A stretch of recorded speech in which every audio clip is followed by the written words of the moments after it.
Es-tu dans le merveilleux plan de Dieu? J'ai cru l'être à un moment où je n'aurais pas dû, car il est écrit. Car je connais les projets que j'ai formés sur vous, dit l'Éternel, projets de paix et non de malheur, afin de vous donner un avenir et de l'espérance.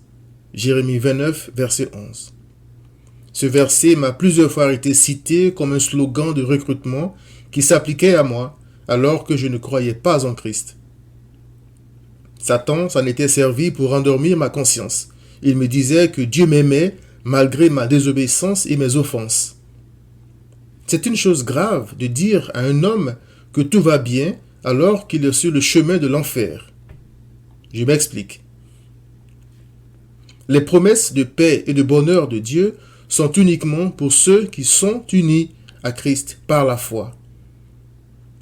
Les branches d'un arbre sont nourries par la sève de l'arbre auquel elles sont rattachées. Ainsi, ceux qui sont en Christ sont nourris par Christ et sont destinés à l'avenir paisible et glorieux de Christ. Il est écrit, Christ en vous, l'espérance de la gloire. Colossiens 1, verset 27. Dire donc à des incrédules étrangers à la vie de Dieu que l'Éternel a un merveilleux plan de paix et de succès pour eux est tout à fait diabolique. C'est exactement ce que faisaient des prophètes autoproclamés au temps du prophète Jérémie. Comme nous aujourd'hui, le peuple idolâtre d'Israël avait royalement ignoré les appels à la repentance de l'Éternel. Ainsi, après plusieurs avertissements annonçant le jugement de Dieu, ce peuple fut réduit à 70 ans d'esclavage afin d'apprendre l'obéissance par la souffrance.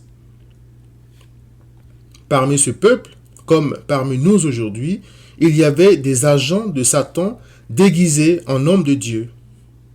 Ces devins, songeurs, astrologues et magiciens déguisés en anges de lumière disaient au peuple qu'il n'y avait rien à craindre et que Dieu avait un merveilleux plan pour lui. Il disait, « Vous ne serez point asservis au roi de Babylone. » Jérémie 27, verset 9. Selon Jérémie 2, verset 8, ces faux pasteurs et prophètes prophétisaient par Satan. Il est écrit, « Les prophètes ont prophétisé par Baal. » Jérémie 2, verset 8. En l'an 587 avant Jésus-Christ, Nebuchadnezzar, roi de Babylone, emmena le peuple rebelle en captivité. Au lieu de s'humilier devant l'Éternel et d'implorer sa miséricorde pendant sa captivité, le peuple avait plutôt choisi de défier l'Éternel sur l'initiative des faux pasteurs qui s'étaient encore mis à donner de faux espoirs au peuple captif en annonçant la fin de l'esclavage avant la fin des 70 ans. Les faux prophètes disaient, « Ainsi parle l'Éternel des armées, le Dieu d'Israël, je brise le joug du roi de Babylone.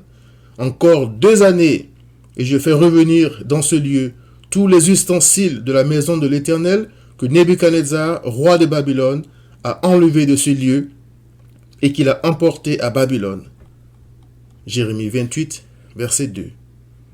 Ainsi, ils incitaient le peuple captif à la rébellion contre Nebuchadnezzar, alors que c'était la volonté de l'Éternel qu'Israël se soumette au roi de Babylone. « Ne les écoutez pas, disait l'Éternel, soumettez-vous au roi de Babylone et vous vivrez. » Jérémie 27, verset 17.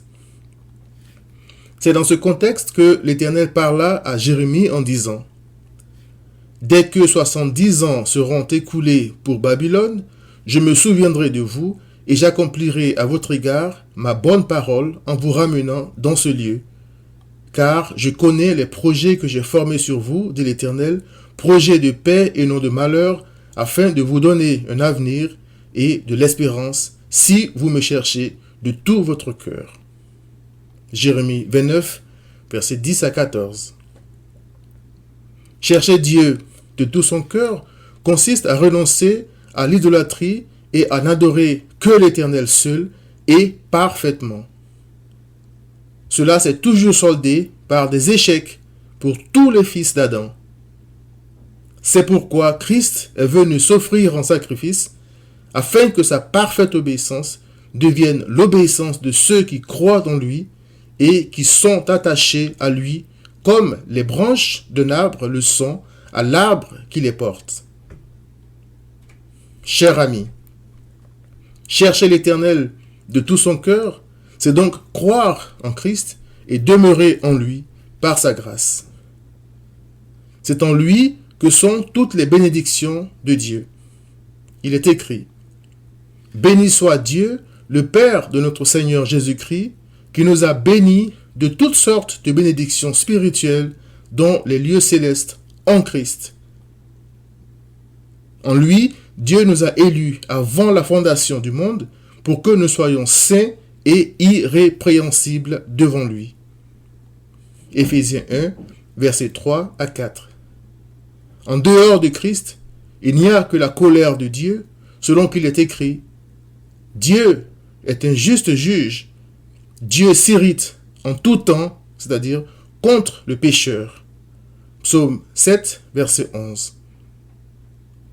C'est ce qu'il faut dire aux incrédules, car c'est ça la vérité qu'ils ont besoin d'entendre en tant qu'ennemis de Dieu.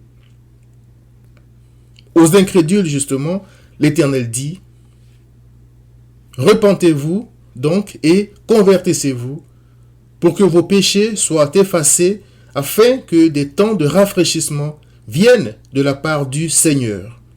Acte 3, verset 19. Es-tu une brebis égarée de Christ?